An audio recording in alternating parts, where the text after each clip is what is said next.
Gloire à l'Éternel. Bienvenue au nom de à l'école des Yeshua. Nous étudions en fait ici maintenant le chapitre 4 de Yaakov. Yaakov, Jacques chapitre 4, donc c'est la lettre de Yaakov, qui a été écrite en 45 de l'ère chrétienne, soit 12 ans après la mort et la résurrection de notre Seigneur Yeshua, qui est le frère de ce Yaakov, ou on va dire le demi-frère si vous voulez, on l'appelle le frère. En fait, ici, ils ont la même mère, mais ils n'ont pas le même père. Oui, bien sûr. Donc ça, c'est très important. Ok, nous allons étudier donc ce chapitre 4 de Yaakov.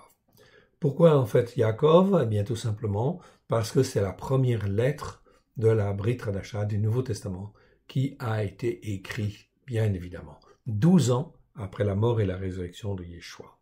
Ok, les autres lettres n'existent pas en fait encore. Cela va exister enfin qu'au cours des années suivantes, au cours du 1er siècle. Donc dans les années 60, puis les années 90 pour les lettres de Jean, en fait ici, ou l'évangile de Jean, ou l'Apocalypse, ça c'est à la fin du siècle. La plupart des écrits, c'est en fait dans les années 60. Donc on voit que le christianisme à l'époque, au 1er siècle, est un christianisme juif, essentiellement juif, exclusivement juif on peut dire, en réalité. Jésus était juif, Yeshua était juif.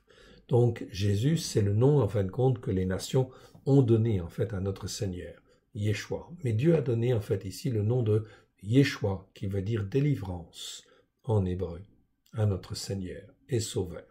Donc c'est mieux d'utiliser en fait le mot Yeshua à cause des racines hébraïques de la foi. Jésus et Yeshua, c'est pas la même chose. Jésus, c'est un Yeshua occidentalisé où on a ôté toutes les racines hébraïques de la foi, et ça c'est très mauvais. C'est très mauvais car une maison, elle tient seulement si en fait il y a des bons fondements. Et les seuls fondements que l'Éternel Dieu nous a donnés, c'est la Torah, les prophètes et les psaumes, à la lumière de Yeshua. C'est donc extrêmement important de bien, en fin de compte, revoir ces choses-là. Remettons ces quelques instants au Seigneur si vous le voulez bien. Merci notre Père. Nous te rendons grâce dans le précieux nom de Yeshua, ton Fils bien-aimé, de tout ce que tu as accompli dans chacune de nos vies, chacun de nos cœurs, à la gloire de ton saint nom. Aide-nous, mon Dieu, mon Père, à te faire plaisir, et monte-nous, fortifie-nous, que ta parole pénètre dans chacun de nos cœurs à la gloire de ton saint nom, afin que nous puissions mieux discerner, Seigneur, ta volonté, et faire les œuvres que toi tu as préparées d'avance, afin de te glorifier, toi le seul vrai Dieu, et celui que tu as envoyé. Aide-nous, mon Dieu, mon Père, à te faire plaisir. Yaakov, chapitre 4. D'où viennent les combats? D'où viennent les querelles parmi vous? N'est-ce pas vos envies personnelles qui combattent dans vos membres? Vous convoitez et vous ne possédez pas. Vous êtes meurtrier et envieux. Vous ne pouvez pas obtenir. Vous vous querellez et vous vous combattez. Mais vous ne possédez pas parce que vous ne demandez pas. Vous demandez et vous ne recevez pas parce que vous demandez mal dans le but de satisfaire vos envies personnelles. C'est donc là, en fin de compte, quelque chose de très très clair, en fait, ici. Déjà, mais on va creuser quand même. Le Seigneur dit carrément, en fait, ici, au travers de la bouche de Yaakov, il traite, en fait, les croyants ici, infidèles et adultères que vous êtes. Ne savez-vous pas que l'amour du monde est haine contre Elohim? Celui donc qui veut être ami du monde se rend ennemi d'Elohim. Ok. Donc, ça c'est très important, fondamental. Verset 5. Croyez-vous que l'Écriture parle en vain? C'est avec une envie qui pousse à la jalousie que Elohim chérit l'Esprit qu'il a fait habiter en nous, si du moins nous sommes nés de nouveau. C'est donc très important. Il y a donc le baptême en fait bondo, ça c'est la première chose, ça c'est l'engagement de la personne à vouloir bien faire devant Dieu. Ça c'est très important. On plonge en fait la personne dans l'eau et on la fait ressortir, c'est le baptême d'eau, et quand elle ressort, c'est comme si en fin de compte elle ressuscitait avec Christ. C'est une image de la mort et de la résurrection de Christ. Ça c'est l'engagement de la personne, de sa bonne volonté, la bonne volonté de la personne elle-même. C'est une chose. Mais ce n'est pas suffisant. Il faut en fin de compte recevoir le baptême du Saint-Esprit. Deuxième chose, afin que ce soit le Saint-Esprit qui en fait agisse dans nos cœurs et dans nos vies, à la gloire de l'Éternel. C'est lui qui prend de ce qui est à Yeshua et qui le met dans nos cœurs. Si du moins nous voulons écouter et mettre en pratique. Tout commence en fin de compte par là. Est-ce que on veut écouter et mettre en pratique? Et en fait, si oui, eh bien, c'est bien de le dire. Mais en fait, est-ce qu'on le peut tout seul? La réponse est non. C'est impossible. C'est impossible de faire tout seul sans l'Esprit de Dieu, sans l'Esprit de la sainteté de l'Éternel notre Dieu. C'est lui qui fait tout, c'est lui qui façonne, qui nous forme, qui nous instruit vraiment dans la vérité. Sinon, on reste charnel, on reste un chrétien charnel ou un chrétien gouverné par l'âme, c'est-à-dire qui n'a pas atteint la dimension spirituelle que l'Éternel Dieu veut pour lui. C'est donc très important. C'est donc un choix. Mais dans ce choix-là, eh bien, effectivement, c'est le choix de notre cœur. C'est le choix dû à notre volonté. Est-ce que je veux, est-ce que je ne veux pas? Et en réalité, est-ce que je veux laisser le Saint-Esprit agir dans mon cœur et dans ma vie afin de me changer à l'intérieur? Aucun homme ne peut se changer lui-même, c'est impossible. On peut, en fait, par la discipline, on peut, par toutes sortes de choses, etc., façonner notre âme. Mais si ce n'est pas l'Esprit de Dieu qui façonne, ça ne sert à rien. Si l'Éternel Dieu ne façonne pas la maison, ne reconstruit pas Jérusalem lui-même, eh bien, en fin de compte, cette Jérusalem ne sera pas une Jérusalem sanctifiée. C'est impossible. Tout se fait par la puissance du Saint-Esprit, par la puissance, en fait, je devrais dire, par la puissance de l'Esprit de la sainteté de Dieu. C'est ça qui est très important. Revenons, en fin de compte, ici, à ces versets. Okay. D'abord, en fait, en introduction, on nous parle de Jacques chapitre 3, versets 13 à 18, que nous avons lu la dernière fois. On parle de la sagesse d'Élohim. C'est bien peut-être qu'on refasse un petit tour pour repasser et revoir ce passage-là. Okay. Lequel d'entre vous, donc chapitre 3, donc la sagesse issue de l'âme, ou celle qui vient d'en haut. En fait, il y a même trois formes de sagesse. La sagesse qui vient de la terre, la sagesse qui vient de l'âme, et la sagesse qui vient d'en haut. Ok. Ici, on a résumé par la sagesse issue de l'âme, simplement, ou celle qui vient d'en haut. Laquelle, en fin de compte, est la bonne? Vous vous en doutez déjà. Lequel d'entre vous est sage et intelligent, qu'il montre ses œuvres par une excellente conduite, avec la douceur aimable de la sagesse. Donc une excellente conduite, c'est même pas une bonne, c'est une excellente conduite, avec la douceur aimable de la sagesse. Mais si vous avez dans votre cœur un zèle amer et un esprit de discorde, généralement dû à une appartenance passée, à notre héritage spirituel quelque part, ne vous glorifiez pas et ne mentez pas contre la vérité. Cette sagesse-là même n'est point celle qui vient d'en haut, mais elle est terrestre. Donc ici, on parle bien d'une sagesse terrestre, c'est-à-dire qui est attachée à la terre, ou alors gouvernée par l'âme, donc ça c'est une autre dimension, ou sous la puissance des démons, ou de démons. Donc on a trois choses en fait ici. Trois influences possibles qui sont des influences mauvaises, terrestres, gouvernées par l'âme, enfin, qui ne sont pas forcément comme Dieu le voudrait, en fait, ici. Donc, terrestre, gouverné par l'âme, psychikos, on avait vu le mot, ou sous l'influence ou sous la puissance de démons. En effet, là où il y a un zèle virulent et un esprit de discorde dû à une appartenance passée, il y a du désordre et toutes sortes de mauvaises actions. Donc, les choses ne se passent pas normalement. Donc, il y a des disputes, des discordes, des divisions, des tensions. On n'est pas dans l'unité. Donc tout ça, ça veut dire qu'il y a un problème. Il y a un problème, il faut crucifier la chair et il faut remodeler l'âme. Essentiellement deux choses. La sagesse d'en haut est premièrement assurément purificatrice, c'est-à-dire d'une manière certaine, elle va purifier. La sagesse d'en haut, elle purifie. Ensuite, elle est génératrice de shalom, du shalom d'Élohim, indulgente, conciliante, pleine de bonté miséricordieuse, de bons fruits, exempte de duplicité et sans hypocrisie.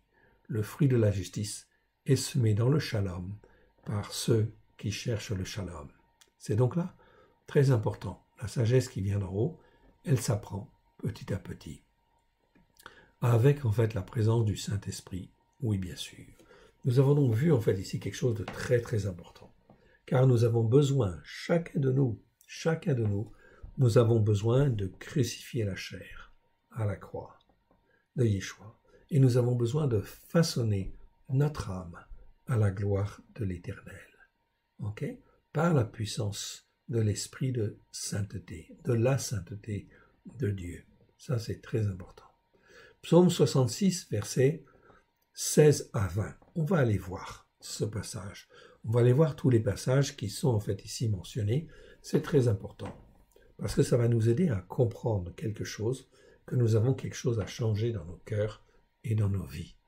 Mais nous-mêmes, nous ne pouvons pas. C'est le Saint-Esprit qui le fait. C'est le Saint-Esprit qui convainc de péché. Okay? Toujours. Et c'est Dieu qui fait pousser. Okay? Au travers de Christ Yeshua. C'est très important. Donc nous, on ne peut pas en fait se convaincre soi-même. C'est le Saint-Esprit qui va dire, qui va montrer, ah, là, mon fils, ma fille, tu n'es pas en fait, c'est pas ça que je demande. Mais jamais sans en fait d'accusation.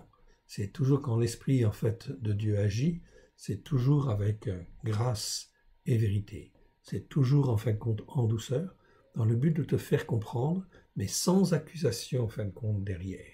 Si derrière il y a de l'accusation, et en fait il y a de la culpabilité, de la peur, etc., ça vient pas de l'esprit de sainteté. Ça vient en fin de compte des esprits d'accusation, ça vient de Satan. Donc en fait il faut apprendre à discerner. Et oui, c'est l'apprentissage du discernement spirituel. Ça c'est donc très important. On va aller en fin de compte dans le psaume 66, versets 16 à 22, dans le but en fait d'être mieux enseigné. Donc, chapitre 66, nous y sommes, et on va au verset 16. Venez, écoutez-vous tous, qui craignez l'Éternel, qui craignez Elohim, et je raconterai ce qu'il a fait à mon âme. Donc ici, il y a bien un travail sur l'âme. Quand on donne son cœur et sa vie à Yeshua, c'est extrêmement important. Tout croyant, je dis bien tout croyant, sans en fait réserve, doit effectivement en fait ici façonner son âme au travers de la Torah, des prophètes et des psaumes à la lumière de Yeshua. C'est très important. L'âme, c'est comme une pâte à modeler, si vous voulez. Okay, excusez-moi de la comparaison, mais en fait ici, c'est pour donner en fait un exemple. L'âme, c'est comme une pâte à modeler. Donc on la façonne en fait comme on veut pour faire telle chose ou telle autre chose. Eh bien, en fin de compte, toute l'éducation que nous avons reçue, etc., eh bien, effectivement, là où nous avons vécu, ça a formé notre âme d'une certaine manière. Donc, il y a des sillons, il y a des ceci, il y a des chemins, il y a des voies, ok, il y a des raisonnements qui sont là, qui sont dus à notre histoire. Ok, il y a dedans des bonnes choses, mais il y a aussi des mauvaises choses, des mauvais raisonnements, des mauvaises manières de faire, etc. Toutes sortes, en fait, d'instructions, de sillons, en fait, dans lesquels, en fait, on va, parce que notre esprit, en fin de compte, est très puissant à calculer et à raisonner, et donc il va créer des modèles de réflexion, automatiquement. Et chaque fois que j'ai une situation qui est en fait similaire, eh bien je prends toujours cette manière de raisonner, en fait ici, pour aller plus vite. Donc notre esprit, notre âme, en fin de compte, est conçue comme cela. Donc il faut la remodeler, c'est-à-dire il faut qu'à la pluie du Saint-Esprit, en fait, vienne, mouille en fait la terre, en fait ici, si je puis dire, pour faire une comparaison, et qu'en fait on puisse malaxer autrement, en fin de compte, cette terre dans nos pensées, afin de créer d'autres sillons, d'autres chemins, d'autres manières de penser, et d'autres, en fin de compte, jugements, qui sont en fait conformes à la Torah, aux prophètes et aux psaumes. Donc notre âme, c'est comme une pâte à modeler, si en fait on la retravaille en lisant la parole, en voyant les jugements que Dieu, en fin de compte, donne, si je les fais mien, en fait, ici, ces jugements, si je fais mien ces règles, si je fais mienne ces règles, et si je fais mienne ces lois, etc., eh bien, je suis en train de façonner mon âme. Et tout cela est très agréable à l'Éternel Dieu. Oui, bien sûr, car, en fait, ici, la Torah, elle est faite, en fait, ici, pour nous enseigner. C'est donc très important, au travers de Christ Yeshua. Venez, écoutez-vous tous, qui craignez l'Éternel, et je raconterai ce qu'il a fait à mon âme. J'écris à lui de ma bouche, Donc ici, c'est le croyant qui crie à lui de sa bouche, et la louange a été sur ma langue. Si j'avais conçu l'injustice dans mon cœur, le Seigneur ne m'aurait pas exaucé. Donc ici, le mot injustice, c'est le mot aven qui apparaît. C'est donc très important. Je crois vous avoir parlé déjà du mot avant. Okay. Ici, c'est pas tout à fait avant, c'est aven. Je vous le montre. Okay, très simplement. Le mot aven, en fait, ici, le mot avant, que l'on traduit par iniquité, c'est très bien. Okay. Ça s'écrit pareil, sauf que c'est pas vocalisé de la même manière, en fait, en hébreu. Avant, on peut dire, ça veut dire iniquité. Quand on parle des péchés, des transgressions, des iniquités, c'est le mot avon, en fait, ici. Avant. Okay. Ici, en fait, c'est pas le mot avon, j'ai le mot aven. Donc, c'est la même catégorie. Ça fait partie, en fin de compte, des choses qui sont injustes devant Dieu. Mais il y a différents degrés, en fait, ici, dans, en fait, les mots hébreux. Aven, ça nous parle, en fin de compte, ici, d'injustice. Mais quand on parle d'injustice, on peut dire que c'est pire que l'iniquité, quelque part. Bien qu'une iniquité, c'est une injustice, mais c'est une injustice qui peut être pardonnée. Ok. Ça ne pose pas de problème. Donc Dieu pardonne les péchés, les transgressions, les iniquités au travers du sang de l'agneau, ça c'est clair. Mais aven ici, c'est une petite variante, mais une variante très importante. Ce mot-là existe 78 fois dans 78 versets. On le traduit en fin de compte dans nos traductions françaises, c'est toujours très mal traduit. Injustice, iniquité comme avon, ou autre en fait aussi encore, ils ont plein de traductions. Il n'y a pas, en fait, ici, de classification, en fin de compte, évidente. Alors, nous avons repris tous les mots, tous les versets, et en fin de compte, nous nous sommes aperçus que chaque fois dans un verset où l'on a, en fait, ce mot-là, aven, eh bien, ce sont, en fin de compte, des types d'injustice qui ne sont pas, en fait, pardonnables, ou peu pardonnables, en fait, ici. Quelque part, qui endurcissent, en fait, le cœur, qui contribuent à endurcir le cœur, et à s'éloigner en fin de compte de Dieu. Et oui, c'est donc quelque chose, en fin de compte, là, quelque chose de terrible absolument. Donc il faut, c'est absolument évident, et absolument apprendre à connaître ce que c'est en fin de compte qu'un péché, une transgression, une iniquité, et ce que c'est qu'en fait une injustice selon Dieu. Il y a encore d'autres variantes en fait ici qui en fait sont extrêmement graves, qui en fin de compte auxquelles il n'y a pas de salut possible. Okay. On est en fait là dans la méchanceté et en fait on est dans l'endurcissement des cœurs et en fin de compte là il n'y a point de salut pour ces choses-là. C'est donc extrêmement important. La Bible en fait nous en parle, oui. Enfin la Bible en hébreu nous en parle. Nos traductions françaises, elles ont été en fin de compte aussi influencées par le catholicisme. Oui, voilà pourquoi il faut revoir les traductions. C'est très important. Donc, aven fait partie, en fin de compte, de ces mots-là, qui sont quelque chose de très grave. Donc, très grave dans le cœur, où en fait, on est tordu, en fin de compte, devant Dieu pour demander quelque chose. C'est pour ça qu'en fait, ici, c'est celui qui a fait, en fait, ce psaume. C'est un psaume, en fait, certainement de David, enfin, un des chantres, peut-être David. Je ne suis pas sûr que ce soit un psaume de David, celui-là. Si j'avais conçu l'injustice, c'est-à-dire aven, des choses qui sont vraiment injustes, tordues en fait devant Dieu, dans mon cœur, le Seigneur ne m'aurait pas exaucé. Mais Elohim m'a exaucé.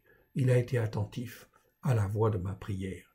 Béni soit Elohim qui n'a pas rejeté ma prière et qui ne m'a pas retiré sa bonté.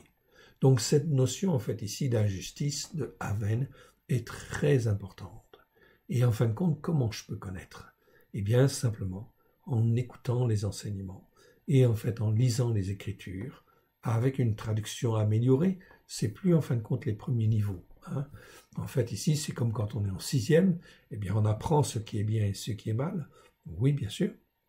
Ok, avec un certain niveau. Quand je suis en terminale ou quand je suis en fac, eh bien, j'ai d'autres livres, d'autres enseignements qui vont plus loin. Eh bien là, en fait, avec les mots aven et ces mots-là, et les autres mots, on va plus loin, bien évidemment. Mais tout ça, on y va seulement dès lors qu'on a commencé, en fait, les choses initiales, les premières choses, les péchés, les transgressions, les iniquités. On apprend en fait à obéir en fait à Dieu et à se soumettre à la Torah en fin de compte de Dieu, avec grâce et vérité. Tout ça, c'est extrêmement, extrêmement important et fondamental. Car si je n'apprends pas à soumettre mon corps, soumettre mon âme à l'Éternel Dieu, à l'Esprit en fin de compte de Dieu, comment l'Esprit de Dieu pourra-t-il agir? L'Esprit de Dieu n'agit jamais en fait contre notre volonté. Non. Ok. En principe, il ne nous forme pas si on ne veut pas. C'est tout simplement ça. Donc, il faut que je fasse plier ma volonté à la parole de Dieu. Job disait, j'ai fait plier ma volonté à la parole de l'Éternel, à ce que l'Éternel me dit. Ça, c'est très important. Nous devons apprendre, en fait, à faire de même. Et si nous ne sommes pas, en fin de compte, dans cette attitude de cœur, eh bien, ça pose, en fait, un problème. C'est-à-dire qu'il y a dans mon corps, dans mon cœur, dans ma vie, dans mon cœur, dans mon esprit, des choses qui, en fait, appartiennent au passé, qui n'ont pas été réglées. J'ai des envies, en fin de compte, de ceci, de cela, des envies personnelles, qui, en fin de compte, vont me pousser à faire ceci, ou me pousser à faire cela. Ce n'est pas l'Esprit de Dieu qui me pousse, c'est ma chair, ou c'est, en fin de compte, mes passions. Ici, en fait, on parle de passion. Passion, c'est, en fait, on va aller voir, c'est le mot Edon. C'est le mot Edon. Ici. Attendez, on va reprendre le verset quand même, pour resituer bien. D'où viennent les combats et d'où viennent les querelles? Querelles, bon, on comprend ce que ça veut dire, parmi vous. Donc, entre les croyants, il y a beaucoup de querelles, malheureusement. Tout ça, c'est dû parce que la chair n'a pas été crucifiée à la croix, donc les croyants restent charnels, ou alors, en fait, leur âme n'a pas été formée comme il convient. Donc, ça demande du temps, oui, bien sûr. Nous avons été rachetés par Christ avec le sang de l'agneau, justement pour que nous puissions être façonnés comme il convenait. N'est-ce pas, de vos envies personnelles qui combattent dans vos membres. Donc on va voir le mot envie personnelle. Dans les traductions françaises, la plupart du temps, c'est traduit par passion. N'est-ce pas, vos passions qui combattent vos membres? C'est quoi ces passions? Eh bien, on va les voir. C'est le mot édon. Édonner. Édonner, en fait, ici, c'est un mot qui n'est pas très courant. C'est un mot qui existe 6 fois dans 5 versets. C'est un nom féminin. Alexandre, 1850, nous parle du plaisir, de la joie, de la volupté. C'est-à-dire ce qui produit du plaisir, de la joie, de la volupté. Chasson, 1890, dit, en fait, ici, c'est le plaisir, c'est la foi, la foi en des choses qui ne sont pas forcément, en fin de compte, bonnes, foi, en fin de compte, dans ceci ou foi dans cela, etc. Agrément, saveur agréable. En fait, ici, les dictionnaires confirment en fait une recherche du plaisir comme une démarche majeure. Donc on peut traduire par passion aussi, mais c'est pas vraiment le bon terme. Ici, c'est en fin de compte des envies personnelles qui visent en fin de compte à, en fait ici, rechercher le plaisir, quelque chose qui sont en nous, qui nous pousse en fait à rechercher le plaisir comme une démarche majeure. Il confirme également des envies charnelles qui font la guerre à l'âme dans 2 Pierre 2:11. Voici les 5 versets où l'on va trouver en fait ici ce mot-là. Donc Luc, la semence étouffée par les soucis, les richesses et les plaisirs de la vie, c'est-à-dire, en fait ici, le second traduit par plaisir.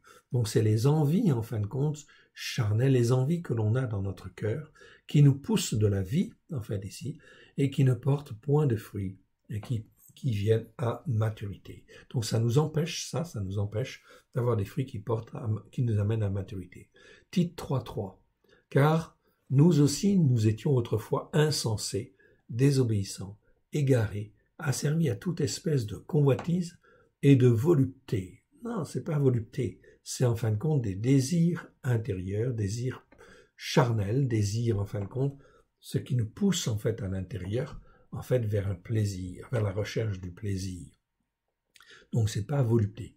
Vivant dans la méchanceté, donc vivant dans la méchanceté, c'est-à-dire pas la méchanceté parce qu'on est vraiment méchant, mais dans la méchanceté, c'est-à-dire dans le fait de rejeter la parole de Dieu et de rejeter l'écoute et la pratique de la parole de Dieu. Et dans l'envie, vivant dans la méchanceté et dans l'envie. Donc on est poussé par les envies, dignes d'être haïs et nous haïssant les uns les autres. Jacques 4.1 nous traduit en fait ici le mot par passion, on vient de le voir ici. Donc nous on l'a traduit donc par en fait un autre mot, on l'a traduit par des envies, en fait des envies personnelles. Ok, donc là il s'agit bien d'envies personnelles. Il faut se méfier abondamment en fin de compte de ces choses-là. Donc c'est pas les passions, n'est-ce pas, de vos passions qui combattent dans vos membres, ok, des envies personnelles qui en fait combattent dans vos membres. Jacques 4.3, on va le retrouver donc un peu plus loin. Vous demandez et vous ne recevez pas, parce que vous demandez mal, dans le but de satisfaire non pas vos passions, mais vos envies personnelles. Ce qu'il y a au fond de votre cœur, au fond de votre âme, en fait ici, vous cherchez à prier dans ce sens-là, en fait ici. Donc vous demandez dans un sens qui n'est pas un sens positif devant l'Éternel. 2 Pierre 2.13, ce mot-là est traduit par leur délice. Recevant ainsi le salaire de leur iniquité, ils trouvent leur délice à se livrer au plaisir en plein jour. Donc ils trouvent leur envie personnelle, à satisfaire leur envie personnelle, à se livrer au plaisir en plein jour. Donc ils trouvent leur délice, on peut traduire par délice, mais enfin ils trouvent à se livrer, il faudrait revoir le verset, je ne sais plus comment je l'ai traduit, ils trouvent en fin de compte leur délice à se livrer au plaisir en plein jour. Hommes tarés et souillés, ils se délectent dans leur tromperie en faisant bonne chère avec vous. Donc là, c'est donc très important. Il y a donc des envies, en fait, ici, internes, intérieures, qui, en fin de compte, il faut émonder. Tout ça, ces envies personnelles, ça ne veut pas dire que toutes sont mauvaises, mais ça veut dire que, en fait, ici, elles doivent passer au crible avec la parole de Dieu. Quand je lis la parole de Dieu, je m'aperçois que ça, c'est pas bon. C'est des envies personnelles qui, en fait, ne mènent à rien. Eh bien, il faut que je les laisse de côté. Il faut que je les crucifie à la croix.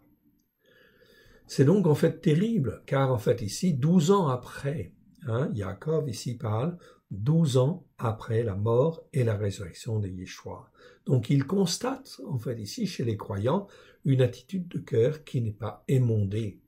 Et là il va dire clairement, vous êtes infidèles, vous êtes adultères, infidèles et adultères que vous êtes. Ne savez-vous pas que l'amour du monde est haine contre Elohim?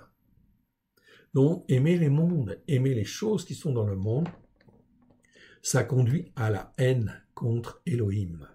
Celui donc qui veut être ami du monde se rend ennemi d'Elohim. Voilà donc très clairement ce que, en fin de compte ici, Jacob est en train de dire ici dans cette épître, dans cette lettre, 12 ans après, en fait, la mort et la résurrection de Yeshua. Jacob est le responsable de l'assemblée, en fait, des Juifs et des nations qui sont à Jérusalem. Et c'est lui qui est le grand chef, c'est lui qui est l'évêque des évêques. Il est là, et en fait il dit, vous êtes infidèles et adultères, parce que vous aimez les choses de ce monde. Vous avez l'amour du monde.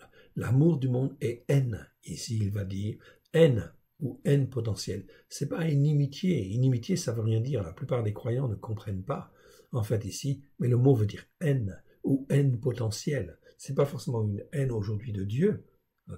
Quand j'aime le foot, vous avez des gens qui sont passionnés par le foot, très bien, Est-ce que c'est bien devant Dieu? Souvent, en fin de compte, non, ce n'est pas bien devant Dieu, c'est de l'idolâtrie, en fait, ici, quelque part. Parce qu'on fait tout pour le foot, pour telle vedette, etc. Et en fait, ça veut dire qu'à la place de Dieu, eh bien, on a mis le foot, en fait, ici. En fait, pour cette personne, son Dieu, c'est le foot, tout simplement. Donc ça, effectivement, c'est très mauvais devant Dieu. Donc c'est de la haine contre Dieu. Plus quelqu'un est passionné comme cela pour quelque chose, plus il a de la haine pour Dieu, ou il aura de la haine pour Elohim. Celui donc qui veut être ami du monde se rend ennemi d'Elohim. Il se rend ennemi d'Elohim, pourquoi? Parce qu'Elohim, lui, il veut sauver. Il veut sauver au travers de Christ. Tout le monde. Et il dit, quiconque croit à la vie, en fin de compte, éternelle. Quiconque croit en Yeshua a la vie éternelle. Donc ça, c'est extrêmement important, en fait, ici. Donc ces gens-là ne vont pas se tourner vers Yeshua, et en fin de compte, ils seront ennemis de Dieu. Croyez-vous que l'Écriture parle en vain? C'est avec une envie qui pousse à la jalousie que Elohim chérit l'esprit qu'il fait habiter en nous. Ça, c'est donc très important. On est en train de comprendre que Dieu, en fin de compte, donne de son esprit et le fait habiter en nous. Pourquoi il le fait habiter en nous? Il le fait habiter en nous afin de nous former, de nous façonner, de nous instruire, de nous découvrir, en fin de compte, la Torah pleine de grâce et de vérité. Je rappelle, ici, nous sommes en 42, okay, donc 45, ce qui veut dire qu'aucune, en fait, ici, okay, aucune ligne, en fait, du Nouveau Testament n'est encore écrite, sauf l'épître de Jacob. Voilà pourquoi, en fin de compte, eh bien, comment je peux être émondé et apprendre, en fait, les choses. Tout se base sur la Torah, les prophètes et les psaumes.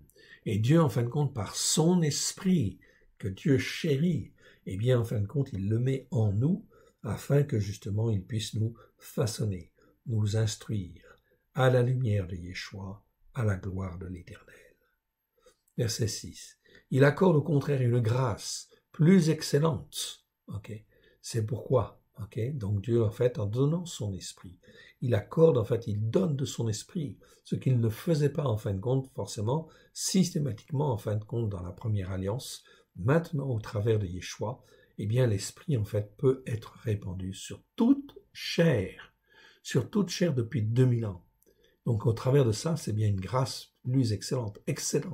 S'il accorde, au contraire, une grâce plus excellente. C'est pourquoi l'Écriture dit Eloah, Dieu. Donc, c'est un autre mot pour dire Eloah. Donc, Dieu, c'est Elohim, c'est Aelohim, c'est Eloah. Eloah, c'est le Dieu suprême. Ici, c'est le Dieu suprême, mais le Dieu, en fait, c'est le singulier de Elohim. C'est pour ça qu'en fait, il y a un verset qui dit « Qui est ton Eloah ?» C'est-à-dire, qui est ton Dieu? Est-ce que c'est Elohim, le seul Dieu unique et vrai, le Dieu d'Abraham, d'Isaac, de Jacob, le Dieu d'Israël, ou est-ce que c'est le foot? Ou est-ce que c'est autre chose? Je dis le foot à titre d'exemple, en fait, ici, mais ça peut être autre chose, n'importe quoi d'autre. Qui est ton Eloah, mon frère, ma sœur? Qui est ton Dieu, en fait, ici? Qui as-tu mis dans ta vie, en fait, à la place de Dieu, en fait, ici? Qui as-tu mis comme Dieu dans ton cœur et dans ta vie? Qui est ton Eloah? Ok. Donc, il y a un psaume, c'est psaume 22, je crois, qui pose ces questions, en fait, ici. Résiste aux orgueilleux. Donc, Eloah, Dieu, résiste aux orgueilleux, mais il fait grâce aux humbles. Alors, voilà. Donc là, on est bien, en fin de compte, ici, dans le sujet sensible, en fin de compte, ici, de l'Écriture. Dieu résiste aux orgueilleux, mais il fait grâce aux humbles. Ça, c'est donc très important.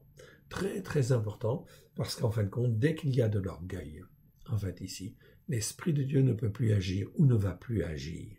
Parce qu'en fin de compte, ça veut dire que s'il y a de l'orgueil, on ne considère plus, en fait, Elohim comme, en fait, notre Dieu. Donc Dieu, en fait, qui sonde les reins, qui sonde le cœur, voit comment on se comporte. Dès lors qu'on donne son cœur et sa vie à Yeshua, donc Dieu regarde comment on se comporte. Et là, c'est très important. Job 5.13, eh bien, on va les voir. Alors, Job 5.13. Alors, allons-y au verset 13, nous y voici. Il prend les sages. Ok.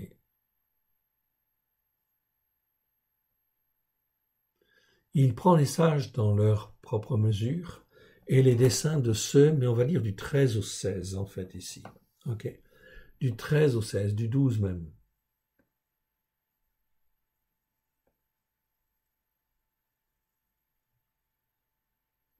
Ok. Voilà. Même je prends à partir du 11. Il relève les humbles et donne le salut aux affligés. Donc ça, c'est donc très bien. C'est Job qui parle. Hein. Ok. Donc il avait une connaissance. Enfin, c'est Job. C'est le livre de Job en fait ici. C'est pas Job qui parle. Hein, attention. Hein. Ok. C'est Eliphaz qui parle, mais qui parle à Job. Mais dans ce qu'il dit, en fait, il y a des choses qui sont justes. Oui, bien sûr. Mais ça ne concerne pas forcément, en fin de compte, en fait, Job. C'est pour ça que je vais vous le montrer. Donc Eliphaz, qu'est-ce qu'il dit? On va prendre à partir du verset 8. Pour moi, j'aurai recours à elle, et c'est à Elohim que j'exposerai ma cause. Il fait des choses grandes et insondables, des merveilles sans nombre. Est-ce qu'il y a quelque chose à dire là-dessus? Non, c'est normal, il parle bien correctement là. Il répand la pluie sur la terre et envoie l'eau sur les campagnes. Il relève les âmes et donne le salut, Yesha, aux affligés. Très bien, ça c'est tout à fait conforme. Il anéantit les projets des rusés et leurs mains ne peuvent les accomplir. Donc ça c'est intéressant. Il anéantit les projets des rusés. C'est-à-dire, en fait, ici, c'est Marashava, en fait, ici, qui est traduit par projet. Ça veut dire les pensées, les projets, en fait, ici, des rusés, de ceux qui sont sournois. Il anéantit, en fin de compte, les projets des rusés. Les pensées, en fait, ici, on va dire sournoises, ou, en fait, des rusés, en fait, ici. Et leurs mains ne peuvent les accomplir. Très bien. Il rend les sages dans leur propre ruse. Et les desseins de ceux dont le cœur est tordu. Il prend les sages dans leur propre ruse, et les desseins de ceux dont le cœur est tordu sont renversés. Ici, c'est très important, c'est pas artificieux, etc. Dont le cœur est rendu pervers, ou en fin de compte, ici, ou faux, en fait, ici. Donc, ils ne sont pas francs, quelque part. Donc, ils cachent des choses. Ils ont dit oui, nous voulons en fait Yeshua comme notre Seigneur, notre Sauveur, mais leur cœur est tordu et ils ne veulent pas le redresser. Est-ce que Dieu est capable de le redresser? C'est pas un problème. Dieu peut redresser tout. C'est pas un problème. Donc, ici, c'est en fin de compte pas des hommes artificieux. C'est pas la bonne traduction. Sont renversés. Ils rencontrent, les ténèbres au milieu du jour. Ils tâtonnent en plein jour comme dans la nuit. Ainsi, Dieu protège le faible contre leurs menaces et le sauve de la main des puissants. Et l'espérance soutient le malheureux, mais l'injustice flagrante, criminelle et inhumaine, ferme la bouche. Donc ça c'est très important. Ici nous avons un mot, ici, qui est traduit par iniquité, tout simplement. Mais c'est faux en réalité. Ce n'est pas simplement de l'iniquité. Ça fait partie du domaine de l'iniquité, mais ce n'est pas de l'iniquité. Le mot utilisé, c'est le mot avla. Je vais donc vous le montrer. Vous l'avez là. Donc ces mots-là, avel, je ne vais pas revoir tous les mots, en fait, ici. Ce serait trop compliqué, en fait, ici, pour le moment. J'ai perdu. J'ai perdu, en fin de compte, ici. Je suis au 5. Voilà, au 5, voilà. C'est le mot avel. Donc les mots avel, avla, avlata que vous voyez apparaître à l'écran, donc ici, olot, avlata, olot, olata et vel, tous ces mots-là sont des mots en fin de compte qui sont en fin de compte ici des mots qui très souvent sont très très mal traduits parce qu'ils ne sont pas approfondis. Ça nécessiterait de les approfondir. Ici en fait le mot utilisé, en fait ici c'est, c'est, si ma mémoire est bonne, c'est avla. Voilà. C'est ça. C'est le mot, en fin de compte, Evel. Evel, en fait, ici, que vous voyez apparaître ici, Evel qui existe 55 fois dans 51 versets, ça nous parle d'une injustice flagrante. C'est-à-dire quelque chose qui est vraiment criminel, qui est vraiment mauvais, en fait, ici, ce qui n'est, en fait, absolument pas droit, injustice dans un discours, injustice en général, fraude, perversion. On est là dans les niveaux de perversion, de fraude. Or, Eliphaz, qu'est-ce qu'il parle là? Il parle en fin de compte à Job. Et Job, est-ce qu'il a été en fin de compte ici sujet à une injustice flagrante, criminelle ou inhumaine? Absolument pas. Absolument pas. Voilà pourquoi le discours d'Eliphaz n'est pas bon, en fait, ici, quelque part, parce qu'il n'est pas là pour encourager, en fait, ici, Job, mais au contraire, en fin de compte, par des esprits religieux, il est en train, en fait, d'accuser Job. Et en fait, ici, il le traite comme si, en fin de compte, avait commis une injustice flagrante, criminelle et inhumaine. Du moins, il le suppose, parce que, en fait, Job a été frappé. Frappé, en fait, de la manière dont vous le savez, il a perdu sa femme, il a perdu ses enfants, il a perdu ses richesses. Mais la Bible dit, en fin de compte, que c'était un homme juste et droit. Donc, il a été frappé. Et pourtant, il a gardé la foi. Et il a gardé la foi, et cela se voyait. C'est pour ça qu'Eliphaz n'aurait jamais dû dire, en fait, cela, parce que c'est, en fait, là, comme de l'accusation. Oui, bien sûr. Mais ces mots, en fin de compte, ici, ne sont pas bien traduits dans nos traductions. Voilà pourquoi ça pose en fait un problème quelque part. Mais ici, en tout cas, eh bien, Dieu résiste aux orgueilleux. Donc Dieu, bien sûr, va résister à Éliphaz, bien évidemment. Job, en fait, il va le garder. Ok, il va le restaurer. Mais Éliphaz est condamné, en fait, ici, par ses propres paroles, parce qu'il a accusé, en fait, un homme juste. Ok, en aucune manière, Job n'a en fait pratiqué d'injustice flagrante, criminelle ou inhumaine. On aura l'occasion de revoir en fin de compte ces mots-là. C'est donc très important. On va maintenant dans le psaume 18. 18 en fin de compte, verset 26. Donc ici, psaume 18, ok, on y va.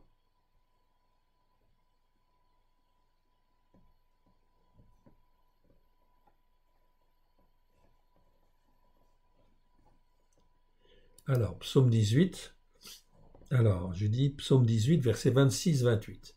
Ok, 26-28, eh bien on y va. On y est là. Voilà, 26-28. Voilà.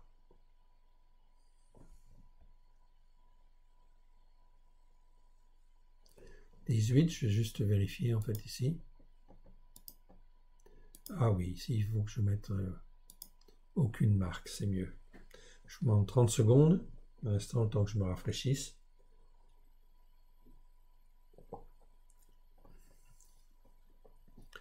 Donc on y arrive.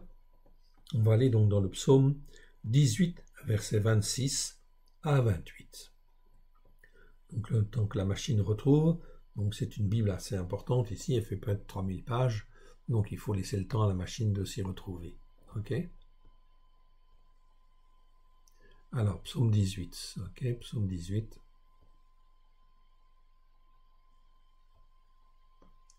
Voilà, c'est bon.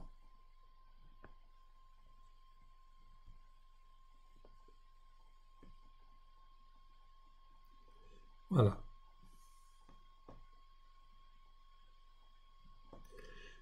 Psaume 18 et on était au verset 26, 26, 28. Avec celui qui est fidèle, tu te montres fidèle. Avec l'homme intègre, tu agis selon son intégrité. Avec celui qui est pur, tu te montres pur. Avec le pervers, tu agis selon sa perversité. Tu sauves le peuple qui s'humilie et tu abaisses les regards hautains. C'est donc très important ici. Dieu sonde le cœur, sonde les reins. C'est donc très important. C'est notre attitude de cœur qui, en fin de compte, fait que Dieu agit dans tel sens ou tel autre sens, bien sûr, dans le but de nous émonder, bien évidemment, pas de nous perdre, mais en fin de compte de nous appeler à la réflexion, à la repentance, afin que nous puissions être tout à fait conformes dans une attitude de cœur, tout à fait conforme à ce que Dieu attend en fin de compte de nous. On va aller maintenant dans Proverbes, Proverbes chapitre 3. Donc Proverbes chapitre 3.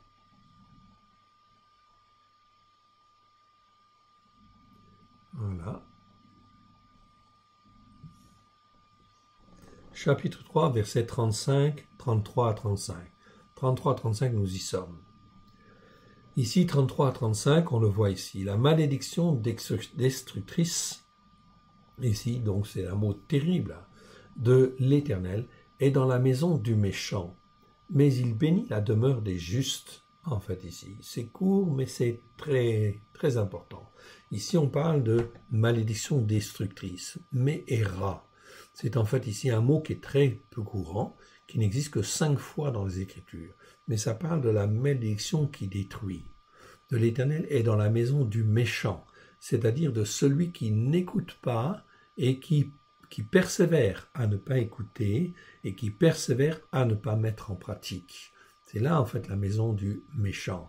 Et là, la malédiction, mais c'est pas n'importe quelle malédiction, c'est une malédiction destructrice, est dans la maison du méchant. Mais il bénit la demeure des justes. Verset 34. Il se lève, il se moque des moqueurs, mais il fait grâce aux misérables ou ceux qui sont humbles. En fait, ici, dans la marge, nous voyons le mot anavim. C'est effectivement, en fin de compte, ici, un mot qui est rajouté pour dire qu'il faut entendre le misérable au sens de humble, en fait, ici. Verset 35. Les sages hériteront la gloire, mais les insensés ont la honte en partage.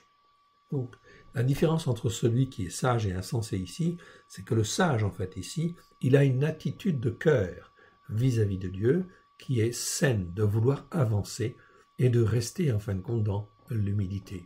Oui, bien sûr. Mais les insensés ont la honte en partage, c'est-à-dire qu'en fin de compte, ils vont se planter quelque part. Oui, bien sûr. Ok. Donc, on va aller maintenant dans Proverbe 29. Donc, on a ici Proverbe 29 et on va aller dans le verset 22 à 27. 22 à 27. Nous y voici. Un homme en colère, donc Proverbe 29, versets 22 à 27. Un homme en colère excite des querelles, et un furieux commet beaucoup de transgressions. Ce n'est pas de péché en fait ici, de transgression par rapport en fin de compte à la Torah. L'orgueil d'un descendant d'Adam l'abaisse, mais celui qui est humble d'esprit obtient la gloire. Donc là, on nous parle d'humilité, mais d'humilité d'esprit. C'est reconnaître que nous avons un esprit, mais un esprit qui est limité, et que sans l'esprit de Dieu, eh bien, nous ne pouvons rien faire. Donc c'est apprendre en fait à être attaché à Dieu et à rester en fait attaché à Dieu. Celui qui partage avec un voleur est ennemi de son âme. Okay? Il entend une parole qui est une malédiction. Donc celui qui partage avec un voleur est ennemi de son âme. Pourquoi? Parce qu'il entend en fait une parole qui est comme une malédiction. À l'un à l'autre, c'est ça, ou un serment, quelque chose comme ça. Il dit quelque chose. Il entend une parole qui est comme une parole de malédiction d'après la Torah. Donc ça, bien évidemment, il faut étudier la Torah pour en fait comprendre ces choses-là. Donc il entend une mauvaise parole, mais ne dénonce rien, c'est-à-dire quelque part, il est complice. Parce qu'il a entendu, il sait que c'est mal et il ne dit rien. Quand tu sais ce qui est bien, mais que tu ne réagis, tu ne le fais pas, eh bien tu commets un péché, oui. Ou tu commets une transgression, parce que tu es coupable, en fait, ici tu es complice. Mais ne dénonce rien. La crainte des descendants d'Adam tend un piège, mais celui qui se confie en l'Éternel est protégé. Ici, ce n'est pas homme tout court, c'est descendant d'Adam. Okay? C'est donc très important, en fin de compte, de recadrer en fait les mots. Okay? Nous allons, en fin de compte, ici, travailler sur tout un certain nombre de passages, la Torah, les psaumes. Okay? On fera aussi les, comment dire, en fait, les proverbes aussi à un moment donné aussi, parce qu'ils sont très très mal traduits. Ok, la crainte des descendants d'Adam tend un piège, mais celui qui se confie en l'Éternel est protégé. Beaucoup de gens recherchent la faveur de celui qui domine, mais c'est l'Éternel qui rend de chacun un jugement juste. Ok, très important. L'homme qui agit selon l'injustice flagrante, ici c'est le mot Havel qui apparaît. C'est mieux que inique, non, ou iniquité, non. C'est l'homme qui agit selon l'injustice flagrante. Une injustice flagrante est en abomination au juste, et celui dont la voie est droite est en abomination au méchant. C'est très important ces proverbes, ils nous parlent beaucoup. Là je retrouve le mot Havel. Havel en fait ici, vous l'avez en fait en violet, en fait ici, ou en fuchsia. C'est un mot qui existe 20 fois dans 20 versets, en fait ici. Ok. Donc ici c'est le mot Havel. C'est très important, c'est comme Avla, Vlata, Olata, Evel, quand je citais tout à l'heure. Tout ça, ce sont des variantes en fait d'iniquité, mais des degrés différents et des choses différentes. C'est jamais traduit dans notre traduction française. Donc c'est pas la peine de rechercher là-dessus, vous ne trouverez pas. Et dans les dictionnaires, en fin de compte, c'est pas suffisant. Il faut aller plus loin, se laisser guider par le Saint-Esprit et revoir tous les versets, okay, pour en fait étudier. Mais on étudiera ces choses-là. On va aller maintenant dans Matthieu. Matthieu chapitre 23. Ok, donc on va quitter ici en fait la première alliance et on va aller dans Matthieu 23. Matthieu 23.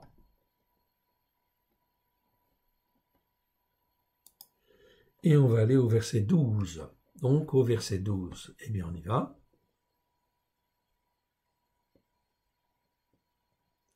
Quiconque s'élèvera sera abaissé, et quiconque s'abaissera sera élevé. Donc là, on est très clairement, en fin de compte, dans l'expression de l'orgueil. C'est Yeshua qui le dit. Mais on va retrouver très souvent, en fin de compte, cette chose-là, en fait, ici. Pourtant, Yeshua l'avait dit 12 ans plus tôt, quiconque s'élèvera sera abaissé, et quiconque s'abaissera sera élevé.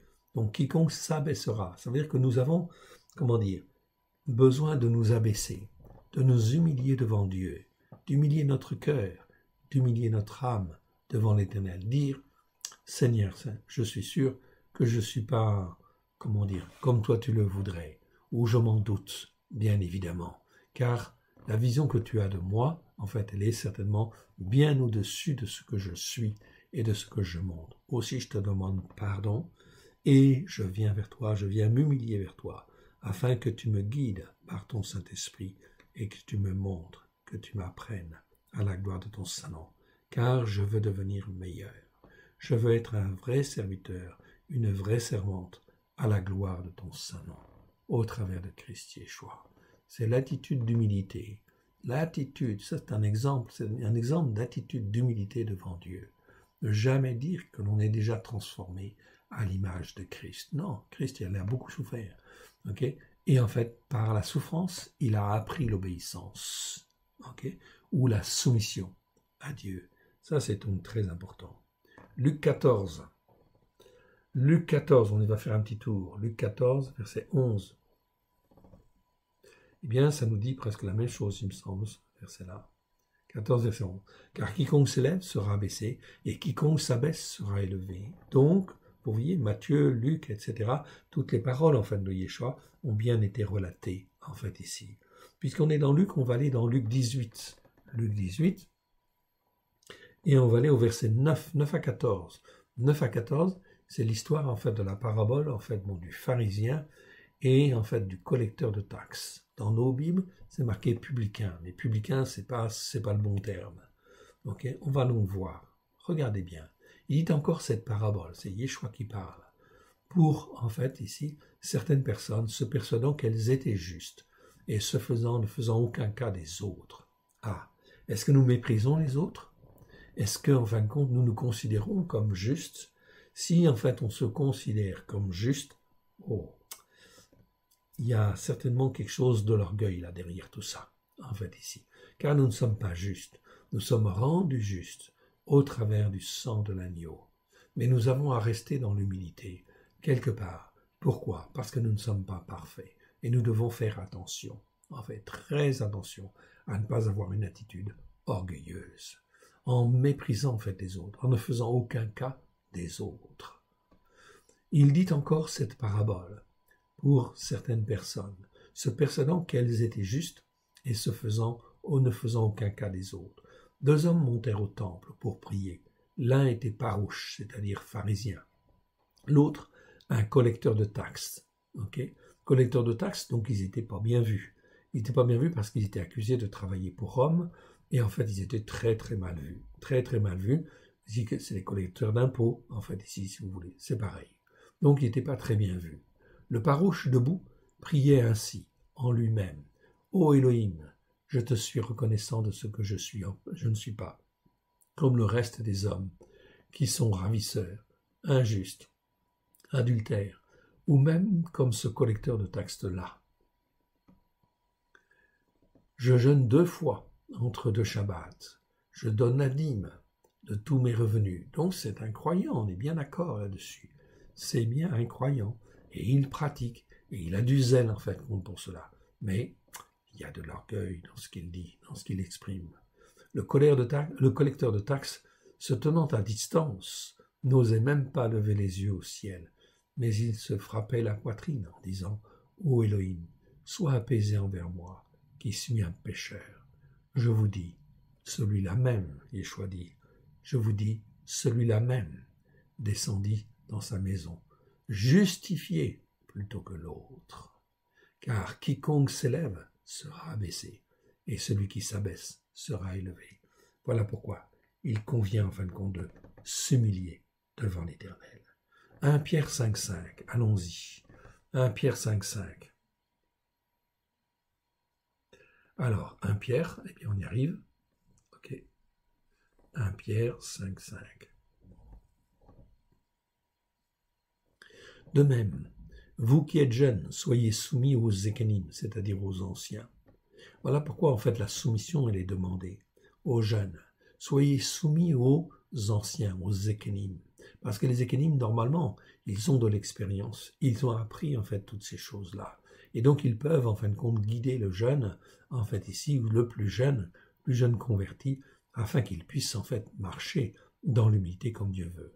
Et tous, dans vos rapports mutuels, revêtez-vous d'humilité, car Eloah, c'est l'Éternel Dieu, résiste aux orgueilleux. Eloah, c'est le singulier de Elohim, c'est lui qui décide. Résiste aux orgueilleux, mais il fait grâce aux humbles. Humiliez-vous donc sous la puissante main d'Eloah, afin qu'il vous élève au temps convenable. Humiliez-vous, ça veut dire qu'il faut se rabaisser. Considérez toujours que nous ne sommes pas en fait arrivés à la stature parfaite de Christ. Considérez que nous ne sommes pas en fait arrivés à la stature que Dieu veut en fait encore pour nous. Car en fait tout ça, c'est de l'attitude orgueilleuse quelque part. Pourquoi? Eh bien parce que en fait ici, nous ne sommes que des fils d'Adam. Nous ne sommes en fin de compte que des hommes qui n'avons pas été formés, qui avons fauté d'une manière ou d'une autre et qui avons besoin d'être émondés et d'être en fait des serviteurs obéissants et soumis pleinement à l'Éternel. On va retourner dans Job, chapitre 22. Très important, on va retourner dans Job. Donc Job, j'y arrive. Job, chapitre 22. Voilà, on y est. 22, versets 21 à 31. 21 à 31. Attache-toi donc à Dieu, et tu auras le shalom. Ici, qui est-ce qui parle? On revient, en fin de compte, c'est toujours Eliphaz, notre fameux Eliphaz de tout à l'heure. Attache-toi donc à Dieu, et tu auras le shalom. Tu jouiras ainsi du bonheur. Reçois de sa bouche la Torah, et mets dans ton cœur les paroles exprimées de sa bouche. Tu seras rétabli si tu reviens au Shaddai, si tu éloignes l'injustice flagrante de ta tente. Ici, c'est le mot avla qui est utilisé en fait en hébreu. Vous le voyez en fait en fuchsia ici, injustice flagrante. Mais en fait ici, dans ce qu'il dit, Eliphaz, il a raison quelque part. Mais ce qu'il ne comprend pas, en fait, c'est qu'il ne comprend pas comment est Job. Job est un homme juste et intègre. Donc il n'a pas été frappé parce qu'il a fait une injustice flagrante. Non. C'est avla en hébreu. Si tu t'éloignes de l'injustice flagrante de ta tente. Donc Eliphaz considère qu'il a été condamné à cause d'une injustice flagrante. Donc ça montre un esprit religieux, catégorique, systématique, et qui accuse en fin de compte ici Job d'avoir fait des choses qu'il n'a jamais faites. Donc si tu éloignes l'injustice flagrante de ta tente, jette l'or dans la poussière, l'or d'Ophir parmi les rochers des torrents. Donc il lui dit de jeter l'or. Est-ce que c'est une bonne attitude? Non. Même chose, Dieu n'est pas contre l'or. Est-ce qu'on voit que Job est attaché en fait aux richesses? Non. Donc il n'est pas attaché à l'or. Donc Dieu ne lui a jamais dit en fin de compte de jeter l'or. Abraham était riche, Yitzhak était très riche en fait ici, et en fait Yaakov sont des hommes très riches, tout à fait. Donc c'est pas une question en fin de compte d'argent ou d'or. Jette l'or dans la poussière, l'or d'Ophir, parmi les rochers des torrents, et celui qui est le Shaddai sera ton or, ton argent et ta richesse. Donc, il y a un faux jugement de la part d'Eliphaz sur, en fait, Job, en fait, ici, on le voit de manière très claire. Alors, tu feras du Shaddai tes délices, tu élèveras vers Eloah ta face. Donc, ici, on a bien le mot Eloah. En fait, en hébreu, c'est bien écrit Eloah ici, et non pas Elohim. Donc, Eloah vers le seul Dieu, en fait, ici, qui décide. Ta face. Tu le prieras, il t'exaucera, et tu accompliras tes vœux. À tes résolutions répondra le succès. Sur tes voies brillera la lumière. Vienne l'humiliation, tu prieras pour ton relèvement. Il secoue celui dont le regard est abattu. Il secourt celui dont le regard est abattu. Il délivrera même le coupable qui devra son salut à la pureté de ses mains. Donc on voit ici que le comportement d'Eliphaz est très mauvais, bien sûr. Mais dans nos traductions françaises, c'est pas toujours en fait évident, c'est pas toujours bien traduit. Proverbe 15, versets 31 à 33. Proverbe 15. On va dans le Proverbe 15. 31 à 33, on va le voir, 31 à 33. L'oreille attentive aux réprimandes qui mènent à la vie fait son séjour au milieu des sages, oui. Celui qui rejette la correction méprise son âme, mais celui qui écoute la réprimande acquiert du cœur. C'est pas de l'intelligence ici, acquiert du cœur, c'est-à-dire en fin de compte de la fermeté en fait ici vis-à-vis de Dieu, etc. Et c'est bien.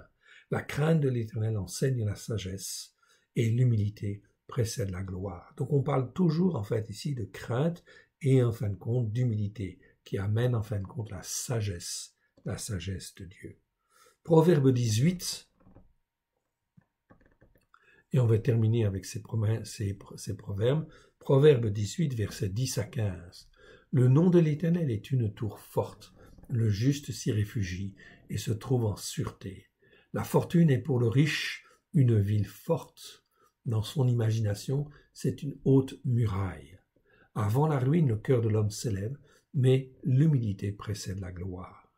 Celui qui répond avant d'avoir écouté fait un acte de folie et s'attire la confusion. L'esprit de l'homme l'esprit de l'homme le soutient dans la maladie, mais l'esprit abattu, qui le relèvera? Un cœur qui est intelligent acquiert la connaissance. Un cœur qui est intelligent acquiert la connaissance, mais la connaissance qui est sur la Torah, les prophètes et les psaumes. Et l'oreille des sages cherche la connaissance. Oui, afin effectivement, en fait ici, d'avancer. Dans nos traductions, ce mot da'at est traduit par science ici. Non, on se fiche de la science. C'est pas une question de science, c'est une connaissance, c'est une notion de connaissance des choses de Dieu. Ok. Donc ça, c'est très, très, très, très, très important. On revient en fait à notre passage de Yaakov. Ok. De Yaakov.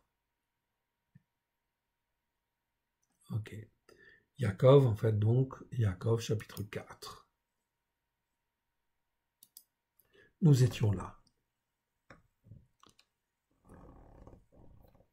Donc, il accorde au contraire une grâce plus excellente. C'est pourquoi l'Écriture dit « Éloa résiste aux orgueilleux, mais il fait grâce aux humbles. » Voilà pourquoi, en fait, il dit ici, verset 7, « Soumettez-vous donc à Elohim, résistez au diable, et il fuira loin de vous. » Mon frère, ma sœur, lorsqu'on donne son cœur et sa vie à Yeshua, oui, bien sûr, on doit émonder, en fin de compte, tout ce qui est charnel. Ok, tout ce qui est charnel. Et également, en fait, notre âme doit être formée. Oui, façonnée, instruite, et elle ne peut l'être que par la Torah, les prophètes et les psaumes. Ok, ça c'est le deuxième point. Et le troisième point dont on parle en fait là, ok, soumettez-vous donc à Elohim, c'est-à-dire qu'il faut s'humilier, se soumettre à Elohim, ok, de manière en fin de compte à être dans l'humilité. Résister au diable, oui, car le diable va nous faire penser à ceci ou faire cela, va nous influencer. Bien sûr, dans ce travail où on cloue à la croix la chair, où on travaille en fait notre âme, le diable, troisième élément très important, en fait est là pour nous suggérer ceci, suggérer ça. Non, tu n'as pas fait de faute. Non, tu n'as pas besoin de t'humilier. Nous avons toujours besoin de nous humilier devant l'Éternel Dieu. Résistez au diable et il fuira loin de vous. Et il fuira loin de vous. Donc ça, c'est une parole certaine. Plus je viens dans l'humilité vers Dieu, plus en fait je m'abaisse, plus l'Éternel va me relever. Résistez au diable et il fuira loin de vous. Approchez-vous d'Élohim et il s'approchera de vous.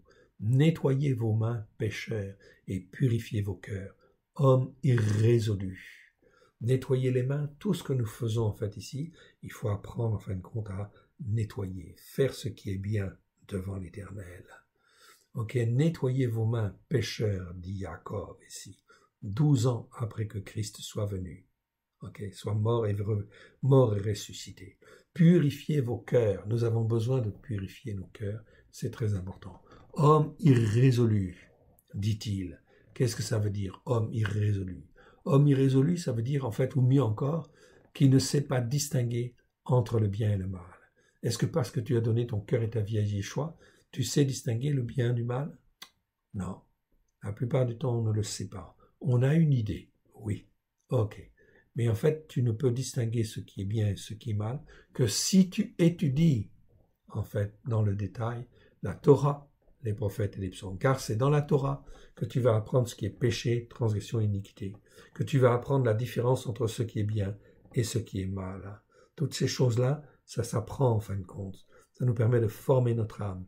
Et quand on tombe sur quelque chose qui est mal, eh bien on le crucifie à la croix, bien sûr. Et si notre âme est concernée, eh bien en fait on va refaçonner notre âme par en fait les jugements de Dieu, afin d'être formé, façonné comme lui le veut.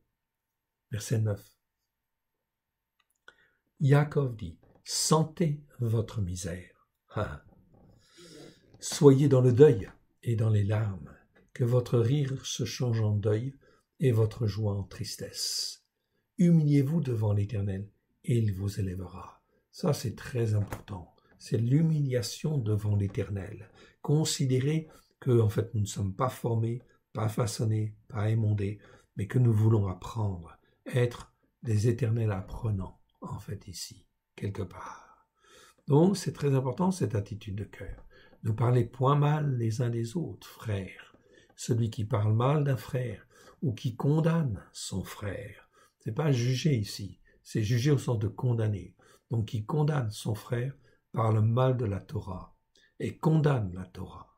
Or, si tu condamnes la Torah, tu n'es pas un observateur de la Torah, mais tu te fais juge.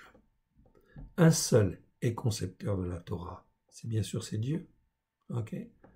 Un seul est le concepteur de la Torah. C'est celui qui veut sauver et perdre. Mais toi, qui es-tu qui condamne l'autre? Donc le but de Dieu, en fait ici, c'est lui le concepteur de la Torah. Pourquoi il a donné la Torah? La Torah est très importante. Paulos va même dire, elle est spirituelle. Okay? C'est-à-dire qu'elle te permet de t'attacher à Dieu et de rester en fait attaché à Dieu. Sans la Torah, tu ne peux rien faire. Okay? Tu es à côté de la plaque. Ok, on continue. Avertissement à ceux qui sont dans les affaires. À vous maintenant qui dites, aujourd'hui ou demain, nous irons dans telle ville, nous y passerons une année et nous ferons des affaires. Dans nos Bibles, c'est marqué nous trafiquerons. Ok, bon, c'est pas très clair.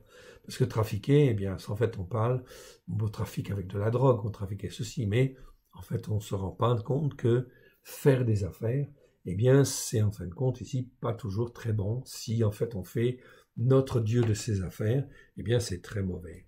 En fait, ici. À vous maintenant qui dites aujourd'hui et demain, nous irons dans telle ville, nous y passerons une année, nous ferons des affaires et nous y gagnerons. Ok, là c'était parce que Yaakov parlait notamment aux Juifs qui sont dans la diaspora, qui sont dispersés, qui font des affaires, mais qui n'écoutent pas forcément, en fait ici, la Torah pour la mettre en pratique, avec grâce et vérité. Alors en fait ici, Yaakov est en train de les reprendre. Okay? Comme il nous reprend aujourd'hui, nous sommes en fait beaucoup dans les affaires. Beaucoup de gens sont dans les affaires. Il y a le Covid-19, mais on ne pense qu'aux affaires, à reprendre en fin de compte les affaires, et puis en fait à dire nous gagnerons. Okay? Et on fait tout pour en fin de compte ici sortir du Covid-19, sauf ce qui est en fait vraiment utile, c'est la repentance vers Dieu. Verset 14. Vous qui ne savez pas ce qui arrivera demain. En effet, qu'est-ce que votre vie? Vous êtes une vapeur qui paraît pour un peu de temps et qui ensuite disparaît. Donc ici, Yaakov y va franchement, il dit clairement, vous êtes quoi? Vous n'êtes qu'une vapeur qui paraît pour un peu de temps et qui ensuite disparaît. Vous voudriez dire, vous devriez dire au contraire, si Elohim le veut, nous vivrons et nous ferons ceci même ou cela. C'est replacer Dieu en fait ainsi. C'est simplement pour dire, au lieu de mettre en fait ici que votre Eloah soit effectivement en fait vos affaires, c'est-à-dire que votre Dieu soit vos affaires, eh bien mettez en fin de compte Elohim en premier dans votre vie, tout simplement. Si Elohim le veut, nous vivrons et nous ferons ceci même ou cela. Mais maintenant, vous vous glorifiez dans vos choses vides de sens. C'est pas dans vos pensées orgueilleuses. Non, c'est des choses vides de sens. C'est-à-dire qui n'amènent à rien en réalité. Donc vous passez votre temps sur des choses inutiles, vides de sens. Le mot en fait ici utilisé, c'est le mot alazoneia. Alazoneia, c'est un mot qui est très rare, qui n'existe que 2 fois dans 2 versets. C'est une chose vide de sens et non pas des pensées orgueilleuses. Donc des choses qui ne mènent nulle part. Est-ce que parce que tu penses à tes affaires, tu vas gagner en fait le salut? Non, rien du tout. Tu vas peut-être gagner un peu d'argent, ok, tu vas peut-être en fait mieux vivre, mais c'est tout en apparence. Mais la vie éternelle, eh bien tu ne l'as pas. C'est donc pour ça, c'est des choses vides de sens quelque part. Mais maintenant, vous vous glorifiez dans vos choses vides de sens. C'est là une chose mauvaise. Mauvaise, dit en fait Jacob, très mauvaise, sous l'influence du malin. C'est là l'empreinte en fait du malin, ici, ok, petit f, ok, poneros en fait ici, ok, donc poneros en fait ici, je le vois, ok, je corrige en fait ici le caractère parce que c'est pas le bon, voilà, ok, poneros, poneros, c'est un mot en fin de compte très clair, on l'a déjà vu, ça veut dire mal, méchant, mais c'est toujours en fin de compte sous l'influence du malin. Toujours sous l'influence du malin. Alexandre 1850 rajoute un sens précis pour la Bible. Quand on utilise ce mot, c'est toujours sous la puissance du malin. C'est mal sous la puissance du malin, ou venant du malin. En réalité, ce qui se passe en fait ici, on le voit très clairement en fait ici. Ok ? Il dit c'est là une chose mauvaise, sous l'influence du malin. C'est-à-dire qu'en fait, Satan est là et il vient te voler la parole. C'est exactement la même chose que la parole en fin de compte du semeur, où en fin de compte on sème. Et puis la semence en fait dans un chemin en fin de compte qui est en fait pierreux, qui est en fait aussi dans lequel la graine en fait ne pénètre pas. Et bien résultat, Satan en fait arrive et il ôte en fait la parole de Dieu. Il ôte en fait la graine, etc. Et en fait ici, eh bien sûr, ça va faire que la personne ne va pas être sauvée. C'est bien le malin qui est là, parce que l'attitude de cœur n'était pas là.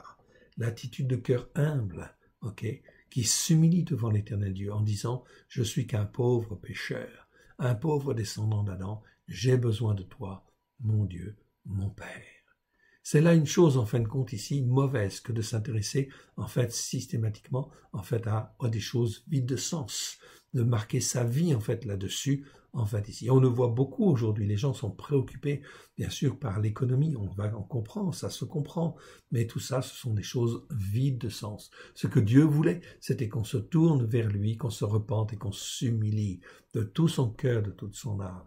C'est là une chose mauvaise sous l'influence du malin, que de se vanter largement de cette manière-là, de se vanter de ces choses-là, tout ça, c'est une chose mauvaise. Celui donc qui sait faire ce qui est excellent, et qui ne le fait pas, commet un péché. Donc Jacob est très clair. Si dans le fond de ton cœur, tu sais ce qui est bon, ce qui est excellent, ici on dit même pas bon, ce qui est excellent, et qui ne le fait pas, commet un péché. Voilà, cela termine effectivement donc le chapitre 4 de Jacob. J'en profite en fait ici, tous ces mots, ces traductions, nous avons revu en fin de compte ici tous les mots et tous les versets de la Brit Hadasha, du Nouveau Testament, parce que le Nouveau Testament français que nous avons sont effectivement confus et cela ne produit pas en fin de compte, ne peut pas permettre aux croyants de pouvoir grandir, de revenir sur la Torah, les prophètes et les psaumes, tels que Dieu le veut. Ce que Dieu veut, c'est qu'on soit en fait greffé sur la Torah, les prophètes et les psaumes. Parce qu'au travers de Christ, il est venu accomplir la Torah dans nos cœurs. Voilà pourquoi ce Nouveau Testament messianique s'appelle la Torah accomplie. C'est une perle. Je vous encourage en fait à le prendre parce qu'il y a beaucoup de travail. Mais il faut comprendre pourquoi on a ce travail à faire. Ce travail à faire afin justement de sauver les hommes de l'influence du malin en fait ici. Et de les sortir, en fin de compte, de la détresse spirituelle dans laquelle ils sont. Voilà pourquoi le Seigneur jugera en fait aussi tous ceux qui devaient enseigner la parole de Dieu, comme en fait il aurait dû être enseigné. On va terminer par une prière. Père très saint, nous te rendons grâce. Merci Seigneur parce que tu nous secoues, tu nous appelles à revenir, à nous humilier devant toi. Nous ne savons rien, mais c'est toi qui aimons, qui fortifie. Père très saint, nous venons vers toi. Nous ne sommes que des descendants d'Adam, mais c'est vers toi que nous nous tournons. Nous nous couvrons du sang précieux de l'agneau, nous invoquons les mérites de l'agneau sur chacun de nous, et nous venons vers toi afin que tu nous aimes et que tu nous fortifies, afin que tu nous aimes et tu fortifies, afin que ta parole puisse pénétrer dans chacun de nos cœurs, chacune de nos vies, afin que ta parole puisse être une réalité dans nos cœurs et dans nos vies, à la gloire de ton saint nom, afin que notre âme puisse être formée, que nous puissions crucifier la chair à la croix, et que nous puissions être façonnés comme toi tu le veux, que ta parole ne remonte pas au ciel, sans avoir pleinement accompli ta volonté. Nous te rendons grâce, Père très saint. Merci pour les temps de repentance que tu nous donnes, afin que nous puissions nous attacher à toi et, en fin de compte, être tes serviteurs, comme toi tu le veux, au travers de Christ Yeshua, par la puissance de l'Esprit de ta sainteté. Merci, Père. Merci, Yeshua. Merci, Saint-Esprit. Amen. Que l'Éternel Dieu vous bénisse. À très bientôt. Shalom à tous. Amen.